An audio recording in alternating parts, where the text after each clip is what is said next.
Plug and Play Audio Package kita upgrade di mobil Toyota Camry. Sisil mau kasih lihat buat produk-produknya. Let's go.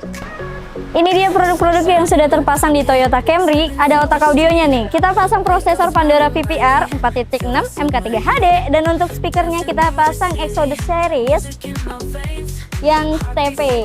Dia plug and play, jadi nggak ada potong-potong kabel. Dengan subwoofer DBX 8.1A. Sekarang Sisil mau kasih lihat subwoofer yang sudah terpasang. Let's go. Kita pasang subwoofer DBX 8.1A. Dia biasa dibilang itu dengan double stereo karena dia sudah double bass nih, depan belakang bassnya. Dan kerennya lagi untuk kaki-kakinya, dia sudah cor ya, jadi nggak akan bergeser. Jadi aman guys selama perjalanan kalian. Dan for your information, dia sudah plug and play dan bisa dipasang di semua jenis mobil. Oke, untuk produk kedua nih, ada otak audionya. Kita pasang dengan prosesor Pandora VPR 4.6 MK3 HD. Untuk pemasangannya juga plug and play ya. Kita bisa lihat sini, Bang.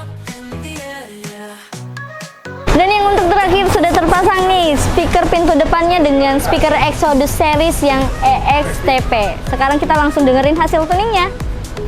Sekarang kita lagi ada di proses setting atau tuningnya di Toyota Camry. Untuk proses setting atau tuningnya itu dia sudah digital karena menggunakan laptop. Sekarang kita langsung lihat aja.